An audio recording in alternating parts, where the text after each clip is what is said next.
जितने गुजरात के आ रहे हैं काम उनको मिल रहा है, अयोध्या वासियों के कोई काम ही नहीं मिल रहा है। जो यहाँ अयोध्या वासी हैं, अपने साथ समान नाव चलाता था, वो वहाँ लाके नाव डाल दिए हैं। जो लोग अपने आप को हिंदू कहते हैं वो 24 घंटा हिंसा हिंसा हिंसा, नफरत नफरत नफरत, असत्य सत्य असत्य।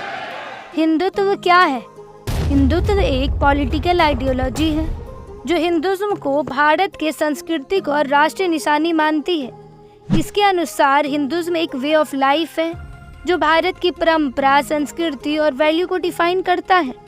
हिंदुत्व का एक मेन ऑब्जेक्टिव है, वो है भारत को एक हिंदू राष्ट्र बनाना जहां हिंदू वैल्यू और ट्रेडिशन की है। स्वतंत्रता के लिए हमारी एक ही पॉलिटिकल आइडियोलॉजी होनी चाहिए, हिंदुत्व।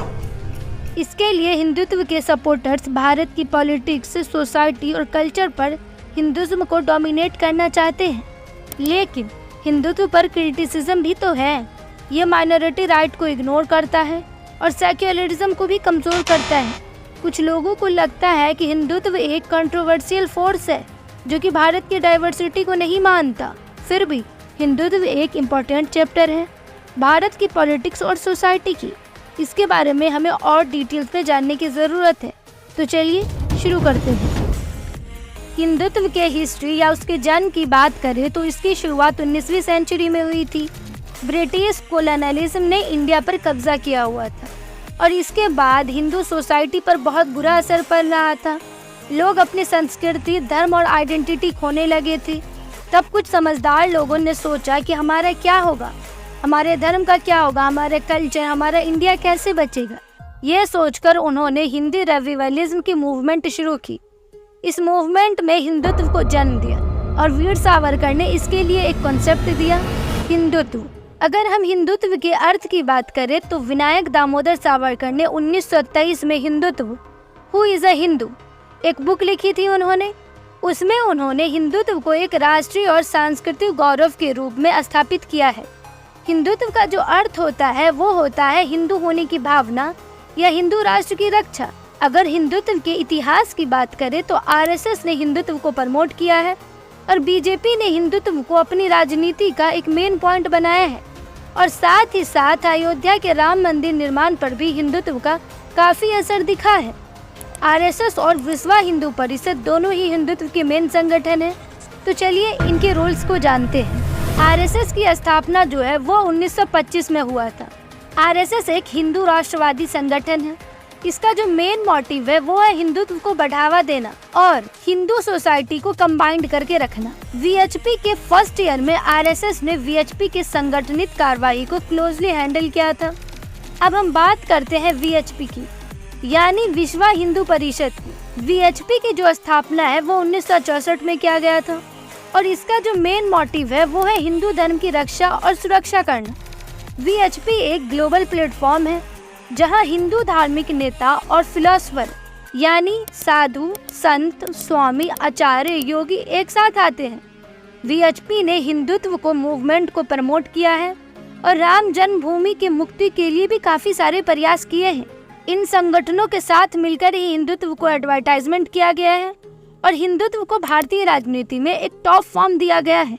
अब हम जानते हैं कि हिंदू और हिंदुत्व के बारे में, क्या ये दोनों सेम चीज है या दोनों में डिफरेंस है? तो दोस्तों, हिंदू और हिंदुत्व दो अलग चीज है। हिंदू एक धर्म है, हिंदुज्म एक संस्कृति है जिसमें प्रेम, अहिंसा और संवेदनशीलता की भावना होती है। हिंदू धर्म में अनेक देवी देवता, उपासना और संस्कृतियाँ और परंपरा सदियों से चली आ रही है।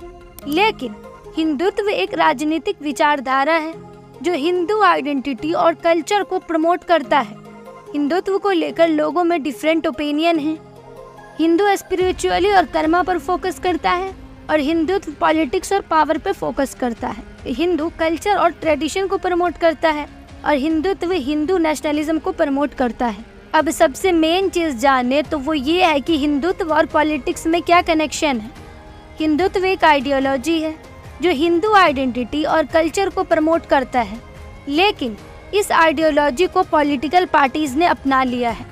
भारतीय जनता पार्टी ने हिंदुत्व को अपना एक एजेंडा बनाया है और उन्होंने हिंदुत्व के नाम पर इलेक्शन जीते हैं और हिंदुत्व के नाम पर पॉलिसी भी चलती है। इसलिए हिंदुत्व और पॉलिटिक्स का कनेक्शन काफ़ी स्ट्रॉन्ग है। लेकिन ये कनेक्शन कभी कभी कंट्रोवर्शियल भी हो जाता है, क्योंकि हिंदुत्व को लेकर डिफरेंट लोगों में डिफरेंट ओपिनियन है। अगर इसको एग्जाम्पल के थ्रू समझे कि पॉलिटिक्स में हिंदुत्व को कैसे अपना एजेंडा बना के अपने आप को फेमस किया है और हिंदू वोट बैंक को काफ़ी इम्पैक्ट किया है। जी हाँ दोस्तों, एग्जाम्पल की बात करें तो पहला है, बीजेपी ने हिंदुत्व को अपना एक एजेंडा बना लिया है। उन्होंने राम मंदिर के इशू पर इलेक्शन जीते हैं और हिंदुत्व के नाम पर इलेक्शन जीतते आ रही हैं। सेकंड बात करें तो वो ये है कि बीजेपी ने हिंदुत्व के नाम पर आर्टिकल 370 को ख़त्म किया है, जिससे कश्मीर के लोगों में ह्यूमन राइट्स की बात कही है। और साथ ही साथ उन्होंने काउ प्रोटेक्शन लॉ भी बनाए हैं और हिंदुत्व के कारण बीजेपी एक फेमस पॉलिटिकल पार्टी बन गई है। उम्मीद है कि आपको हिंदुत्व के बारे में सब समझ आया होगा। अब अगर हम 2024 के इलेक्शन में हिंदुत्व की बात करें तो इस इलेक्शन में हिंदुत्व का इम्पैक्ट बहुत कम दिखा। जी हाँ दोस्तों, उत्तर प्रदेश के चुनाव में बीजेपी को हार का सामना करना पड़ा बिकॉज यहाँ हिंदुत्व सीमित दिखा। जैसे इंडिया ब्लॉक, जो कि ओपोजिशन अलायंस है, ने सक्सेसफुली नैरेटिव फैलाया था कि पीएम मोदी अब की बार 400 पास। यह स्लोगन से संविधान के संशोधन करके रिजर्वेशन को खत्म करने की बात कही गई थी। बीजेपी के नेताओं ने साफ बोल दिया है कि अगर वो चुनाव जीतेंगे तो वो इस किताब को बदल के परे कर देंगे। उनके अलग अलग नेता कहते हैं कि हम रिजर्वेशन छीन लेंगे। कुछ बीजेपी एमपीज ने 400 सीट्स जीतने के बाद संविधान को बदलने की बात कही, जिससे दलित और पिछड़ा वर्ग वोटर्स में काफी चिंता हुई। ट्रेडिशनली अगर हम देखें तो दलित वोटर्स हमेशा बीएसपी को वोट देते थे, लेकिन इस बार इन्होंने इंडिया ब्लॉक की कैंडिडेट को चुना। इस चुनाव में हिंदुत्व का इम्पैक्ट सीमित था और कास्ट इक्वेशन ने महत्वपूर्ण भूमिका निभाई। और वाराणसी में भी पीएम मोदी के जीत का मार्जिन 2019 के कंपैरिजन बहुत कम था। और सबसे बड़ी हार अयोध्या से हुई, जहां उन्होंने राम मंदिर का निर्माण करवाया था। यहां से जीतने का तो ओवर कॉन्फिडेंस था, लेकिन हार का सामना करना पड़ा। मगर फिर श्री राम ने आपको दूसरा मैसेज दे दिया अयोध्या में, क्योंकि हिंदुत्व ने लोगों को डिवाइड कर दिया था और बीजेपी ने लोकल इशू को इग्नोर किया, जैसे कि डेवलपमेंट और एम्प्लॉयमेंट। देन ओपोजिशन पार्टी ने एकता की और अयोध्या में बीजेपी को हराया। जितने गुजरात के आ रहे हैं काम उनको मिल रहा है, अयोध्या वासियों के कोई काम ही नहीं मिल रहा है। जो यहाँ अयोध्या वासी हैं, अपनी साथ समान नाव चलाता था, वो वहाँ लाके नाव डाल दिए हैं। आई होप कि आपको मेरी बात समझ में आई होगी और ये समझ आया होगा कि हिंदुज्म और हिंदुत्व दोनों अलग अलग चीज़ है। इस टॉपिक पे आप अपना ओपिनियन कमेंट में दे सकते हैं। बाय।